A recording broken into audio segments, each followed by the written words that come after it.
Deuxième opus au menu de ces lectures croisées aujourd'hui, c'est celui de Marcus Hediger, l'écrivain zurichois, aussi à l'aise en français qu'en allemand. D'ailleurs, son texte sort en français aux éditions de l'Air sous le titre En deçà de la lumière. Marcus Hediger, faut-il le préciser, est traducteur. Il a traduit Bouvier, Jacques Mercanton, Alice Riva ou encore Yvette Sgragen. Son premier livre en français est sorti en 1996. Il a tout de suite été remarqué par la critique. Avant cela, et depuis 1978, il a publié ponctuellement des nouvelles, des poèmes. Depuis, il avance à cheval sur deux langues en proposant chaque fois un livre en français muni de sa traduction en CD, jointe au texte. Ici, ça n'est pas le cas, on a seulement un livre. Mais le chevauchement est toujours au rendez-vous quant au genre adopté. Marcus Hediger nous propose ici en effet un récit mis en vers. Il n'y a pas de rime à proprement parler, mais en tout cas un souci de la forme brève, du ligne à ligne, si je puis dire, bien loin de l'écriture romanesque habituelle qui occupe toute la page. Son texte est baptisé En deçà de la lumière, je l'ai dit. Le point de départ, ce pourrait être cette citation que j'ai tirée du livre « La lumière est nourriture des morts ». Autrement dit, la lumière nourrit les morts. Une attention portée aux défunts qu'on retrouve dans l'ouvrage, modulée au gré des chapitres.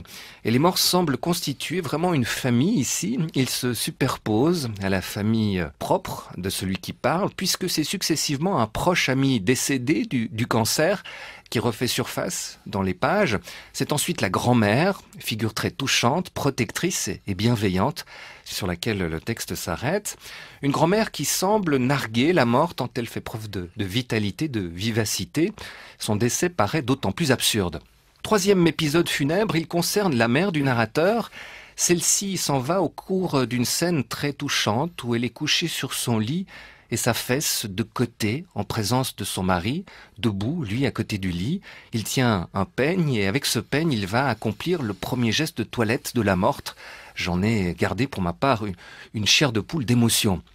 C'est enfin le père qui apparaît sous les feux de l'extinction ou de la quasi-extinction. Il est miné par la maladie, mais son agonie ne nous est finalement pas narrée. Alors, contrairement à ce qui ressort de ma présentation, on n'est pas dans un requiem funèbre, lourd et douloureux. Non, Marcus Hediger privilégie une écriture directe et surtout une scénographie où les personnages n'apparaissent jamais coupés de l'arrière-plan où ils évoluent. Pour le dire autrement, chaque souvenir de défunt inclut un visage et un décor en étroite interaction. D'où cette idée que les morts se nourrissent de la lumière, une lumière qui est déjà là dans le souvenir lumineux qu'on garde d'eux.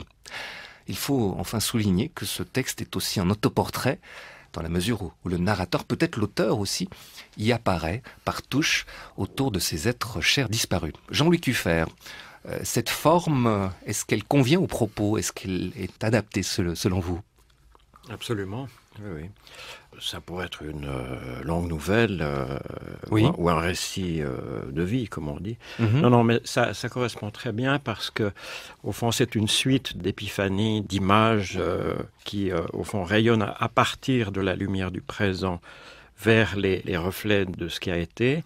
Et le verbe rend présent. C'est vraiment la poésie, la concentration du verbe, la musicalité de la langue, les images, les séquences. Il y a quelque chose d'assez visuel, voire cinématographique dans l'enchaînement, qui sont à la fois en deçà de la lumière et en deçà du temps ou à côté du temps ou au cœur du temps. Oui.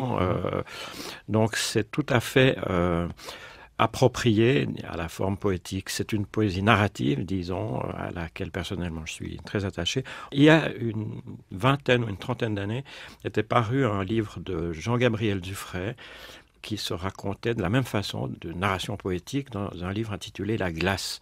Et Oui. ce livre de Hediger m'a rappelé la glace avec quelque chose de plus doux, de plus sensible, de très émouvant, effectivement. Et curieusement, vous avez parlé du fait qu'il est traducteur. On sent, non pas l'allemand, je ne veux pas dire qu'il y a des germanismes là-dedans, mais on sent le rapport avec le français qui est un rapport d'étonnement devant la langue française. C'est frappant, en effet. Il y a une façon d'utiliser les mots avec une précaution qui serait celle d'un locuteur de langue étrangère par rapport à ça. C'est vraiment un très beau livre. Sylvie Tanette, Là aussi, vous accordez en partie sur Jean-Luc, parce que, bon, on aimerait un peu de confrontation, mais là, c'est pas le cas sur ce livre, ça non? peut pas être le cas. C'est un livre absolument magnifique. Moi, j'aime beaucoup. D'abord, je suis ravie de tomber sur un auteur suisse qui profite de son multiculturalisme.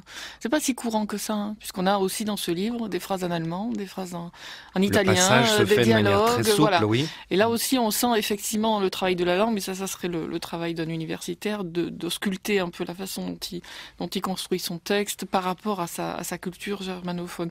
Donc je trouve ça tout à fait passionnant. C'est vrai aussi qu'on est dans un texte où chaque mot compte, chaque phrase, c'est absolument magnifique. Et puis, vous avez parlé des morts qui sont présents dans le texte. Il y a des morts dont vous n'avez pas parlé, c'est les amours mortes, c'est les amours défunts. Et ça, il y a de très belles images, plus encore que les passages, donc qui sont les passages clés, effectivement, du décès de la mère ou de la grand-mère. Les êtres de la famille. Moi, j'aime beaucoup les quelques pages qui parlent d'un amour qui se termine, c'est-à-dire une porte qui se claque, le téléphone qu'on raccroche, et puis voilà, c'est la dernière fois qu'on entendra la voix de cet homme qu'on a aimé. Bon, c'est ce qu'il raconte et c'est magnifique. C'est vraiment magnifique. En deçà de la lumière, aux éditions de l'Air, le livre de Marcus Ediger, tout ça rime et tout ça progresse de façon harmonieuse. On l'aura compris avec vos deux critiques. 3e livre d'auteur suisse que nous passons en revue d'entre les livres.